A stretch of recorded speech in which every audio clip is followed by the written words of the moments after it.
کتنی سخت وعید ہے جو لوگ جماعت سے نماز نہیں پڑھتے۔ حضرت ابو ہریرہ رضی اللہ تعالی عنہ سے روایت ہے کہ اللہ کے نبی علیہ السلام نے ارشاد فرمایا، منافقوں پر کوئی نماز بھی فجر اور عشاء سے زیادہ بھاری نہیں ہے، اور اگر وہ جانتے کہ ان دونوں میں کیا اجر و ثواب ہے اور کیا برکتیں ہیں تو وہ ان نمازوں میں بھی حاضر ہوا کرتے، اگرچہ ان کو گھٹنوں کے بل گھسٹ کر آنا پڑتا، یعنی اگر بالفرض کسی بیماری کی وجہ سے وہ چل کر نہ آ سکتے تو گھٹنوں کے بل گھسٹ کے آتے۔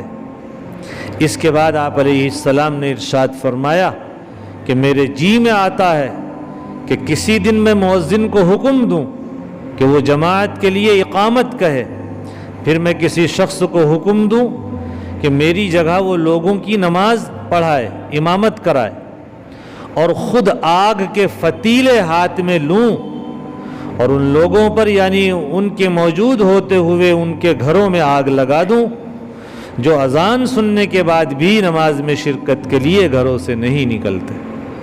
کتنی سخت وعید ہے۔ ایک تو فجر اور عشاء کی حاضری یہ انتہائی اہم بتائی گئی، اور منافقوں کا عمل بتایا گیا کہ منافق لوگ فجر اور عشاء میں حاضر نہیں ہوتے، چونکہ دونوں نمازیں ایسی ہیں، عشاء میں نیند کا تقاضا ہوتا ہے، تھک تھکایا آدمی گھر پر رہتا ہے، اور فجر میں اٹھنے کا تقاضا ہوتا ہے، لوگ اٹھ نہیں پاتے ہیں۔ اگر آج دیکھا جائے تو امت کا حال بھی منافقوں والا ہے کہ اکثر لوگ جو عشاء میں بھی حاضر ہو جاتے ہیں تو وہ فجر میں غائب ہو جاتے ہیں۔ یہ منافقوں کے لیے بھاری ہوتی تھی یہ نمازیں، وہ ان میں شریک نہیں ہوتے تھے۔ مسلمانوں کی یہ علامت نہیں ہے کہ وہ ان نمازوں میں شریک نہ ہوں، مسلمانوں کی پہچان تو یہ ہے کہ وہ عشاء میں بھی اور فجر میں بھی جماعت کے ساتھ حاضر ہو کر نماز پڑھیں۔ دوسرے، جماعت کی پابندی۔ اللہ کے نبی علیہ السلام نے فرمایا، میرا دل چاہتا ہے جو لوگ گھروں ہی میں نماز پڑھتے ہیں، مسجد میں نہیں آتے اذان سن کر، میں کسی اور کا انتظام کروں نماز پڑھانے کے لیے اور ان کے گھروں میں جا کر کے آگ لگا دوں اور پتہ چل جائے کہ تم نماز میں کیوں حاضر نہیں ہوتے ہو، تمہارے گھر اس لائق ہے کہ تمہارے گھروں میں آگ لگا دی جائے۔ کتنی سخت وعید ہے اور کیسے جلال اور غصے کا اظہار ہے اللہ کے نبی علیہ السلام کی طرف سے ان لوگوں کے حق میں جو آپ کے زمانے میں جماعت میں غیر حاضر ہوتے تھے۔ اور اسی بارے میں اللہ کے نبی علیہ السلام کا ایک اور لرزہ خیز ارشاد حضرت اسامہ کی روایت سے موجود ہے۔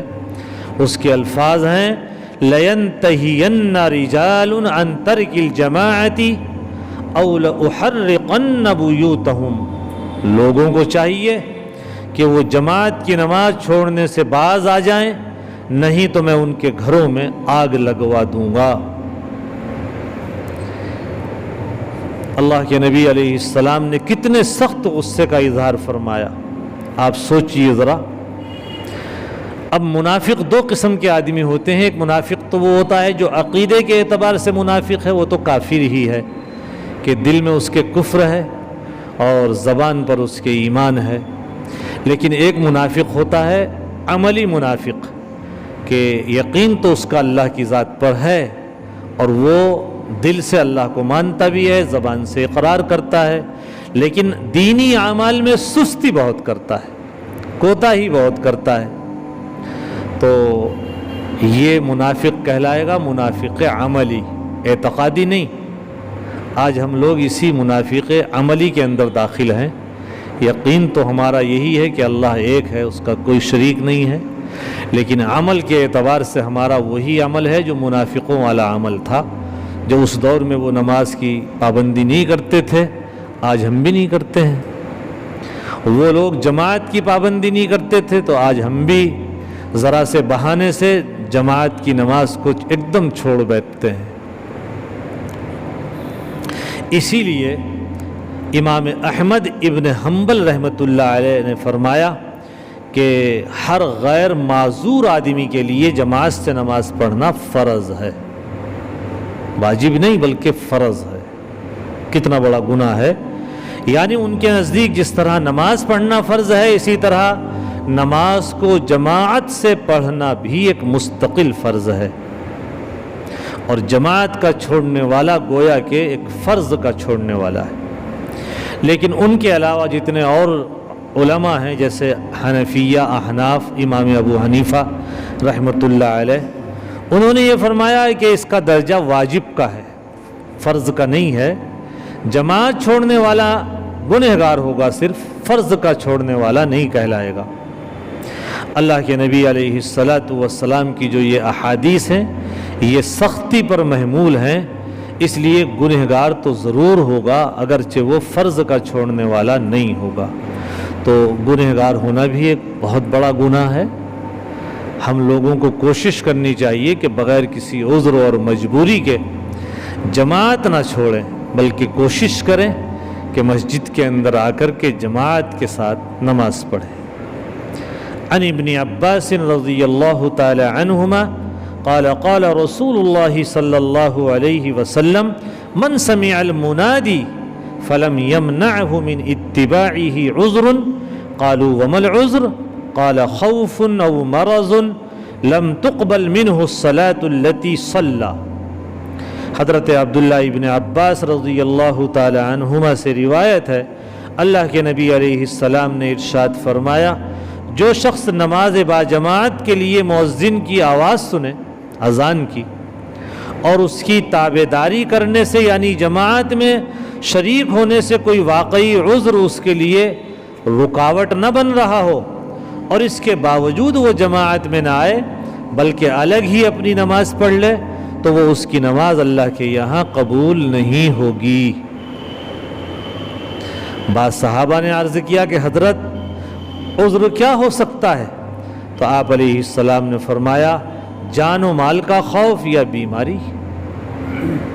آدمی کو جان کا خوف ہے کہ اگر میں جماعت سے نماز پڑھنے جاؤں گا تو میرے کوئی گولی مار دے گا، یا کوئی درندہ بیٹھا ہوا ہے وہ مجھے پھاڑ کھائے گا، یا مال کا خوف ہے اگر میں جماعت سے نماز پڑھنے کے لیے گیا تو گھر میں کوئی چوکیدار نہیں ہے، میرے گھر میں نماز پڑھا مال رکھا ہوا ہے۔ تو ایسے وقت پر گنجائش ہے کہ اپنی جان اپنے مال کو بچانے کے لیے آدمی گھر ہی میں نماز پڑھ لے، جماعت چھوڑ دے۔ یا پھر بیماری ایسی ہے کہ مسجد کے اندر آنے میں سے اس کو رکاوٹ ہے، پیروں میں درد ہے، یا بخار اتنا تیز ہے کہ اس سے اٹھا نہیں جا رہا ہے، تو پھر گھر میں ہی نماز پڑھ لے، جماعت نہ چھوڑے۔ لیکن ایک کوئی عذر بھی موجود نہیں ہے اور پھر جماعت سے نماز نہیں پڑھ رہا ہے، تو اللہ کے نبی علیہ السلام نے فرمایا اللہ اس کی نماز کو قبول ہی نہیں کرے گا۔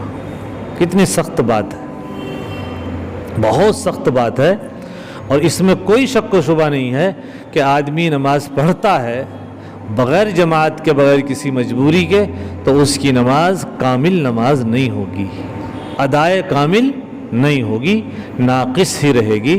ادائے کامل وہی نماز بنتی ہے جو صحیح وقت کے اندر آداب و مستحبات کی رعایت رکھتے ہوئے جماعت کے ساتھ، امام کے ساتھ ادا کی جائے، وہ نماز انسان کی کامل نماز ہوتی ہے۔ تنہا نماز پڑھ رہا ہے آدمی، میرے دو گاہک آ گئے، میں اس میں رک گیا، نماز چھوڑ دی، میں تنہا پڑھ لوں گا جا کر کے، تو وہ نماز اس کی باوجود یہ کہ اس نے ایک فرض ادا کر لیا ہے، مگر اللہ کی نظر میں پھر بھی وہ پوری قبول نہیں ہوگی اور وہ ادائے ناقص کہلائے گی۔ اب بھی اس نے نماز پڑھی لیکن ناقص پڑھی ہے۔